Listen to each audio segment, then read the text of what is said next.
All right, let's step right back in time. Today's explainer is going to take us on a journey back to ancient Greece to explore a true lost marvel. We're talking about a structure so grand, so mind-blowingly awe-inspiring that it literally captured the imagination of the entire ancient world. And yet, it vanished, leaving almost nothing behind. We're tracking the ghost of an absolute masterpiece, the Statue of Zeus at Olympia. Okay, let's dive into this because it's a genuine historical mystery. How does a 12-meter golden god just vanish from history?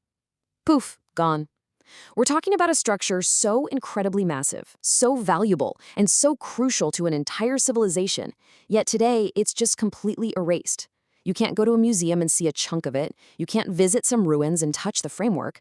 It's this giant puzzle that forces us to rely entirely on historical records and, well, our own imaginations to piece the whole thing together. The Great Statue of Olympia, a tribute to Zeus, the supreme ruler of the Olympian gods. To really wrap our heads around this, we have to look at the motive. You have to remember, this wasn't just any deity they were honoring. This was Zeus, the supreme ruler, the top of the pantheon. The creators knew they had to build something on a truly divine scale to match that kind of undisputed supremacy. It wasn't just a tribute, it was designed to project absolute awe and authority to anyone who dared to walk into its presence. The architecture itself had to scream unquestioned power. Now, what's really wild is this single staggering number, 12. That's 12 meters tall, or about 43 feet. To put that into perspective for us today, imagine standing on the sidewalk and looking all the way up to the roof of a 4-story building. That is how high this seated statue reached inside its temple. When ancient worshippers walked in, they weren't just checking out a beautiful piece of art. They were craning their necks upwards, utterly dwarfed by its sheer size. It was intentionally built to make human beings feel incredibly small and incredibly humbled right there in the presence of the divine. Let's actually break down how you even go about constructing a giant like this. First off, you need a foundation. It sat on a massive 10.5-meter wide base that firmly grounded the seated god. In his left hand, he held a scepter, symbolizing his unquestioned rule. And in his right hand, he was supporting Nike, the goddess of victory. Just think about that for a second. Can you imagine a statue so gigantic that it easily holds another literal god right in the palm of its hand? And at the very heart of all this, serving as the hidden skeleton for this massive undertaking, was a core made entirely of wood, adorned in pure, gleaming gold and pristine ivory. But here's the thing, that wooden core, it was never meant to be seen. Instead, they cloaked the whole shebang in unimaginable wealth. We're talking pure, gleaming gold and pristine ivory. Try to imagine the sensory overload. The god's skin was carved from smooth, white ivory, while his robes, his sandals, all the intricate ornaments, those were forged from pure gold. When the sunlight, or even just the flickering temple torches hit that surface, it would visually explode with brilliant reflections. It wasn't just big, it was exceptionally opulent. A total masterpiece of ancient wealth and devotion. Phidias, the renowned master sculptor from Athens, who designed and built the statue in the 5th century BC. So who could actually pull off an engineering and artistic feat of this magnitude? Enter Phidias. He was a master Athenian sculptor, a total visionary of his time. During the 5th century BC, Phidias designed and built this monumental figure specifically to sit inside the great Temple of Zeus.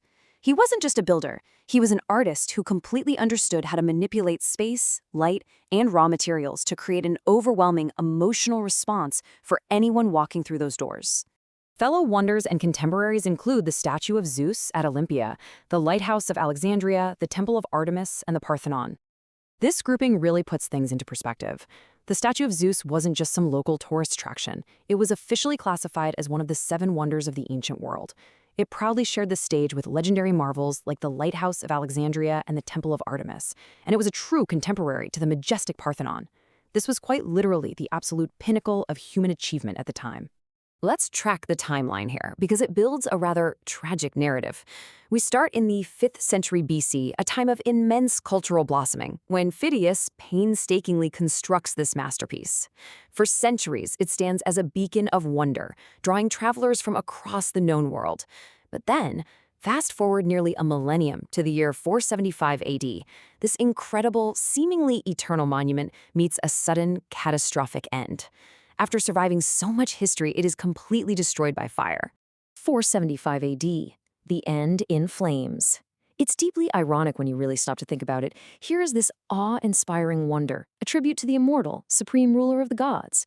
It was designed to look completely indestructible, radiating absolute power with its massive core and incredibly heavy plates of gold and ivory.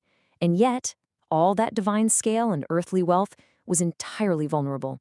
A single fire was all it took to turn a towering, godlike masterpiece into ash and molten metal forever. So, what does this all mean for us today? Well, it leaves us with a stark reality. At its peak, it was a towering, golden wonder of the ancient world. It commanded reverence and awe from absolutely everyone who laid eyes upon it. Yet, in the present day, not a single physical piece of this marvel remains. Zero. Not a splinter of wood, not a single gold flake, no ivory shards sitting in a museum display somewhere. It has been entirely erased from the physical world. Which leaves us with a pretty provocative question to wrap up our explainer today. Does true immortality actually require physical survival, or simply an eternal place in human memory? The gold melted, the ivory shattered, and that massive wooden frame burned right to the ground back in 475 AD. Yet, here we are, over 1,500 years later, still talking about Phidias' incredible creation. The physical statue of Zeus at Olympia might be completely gone, but as a legend and as a symbol of pure human ambition, it absolutely continues to live on.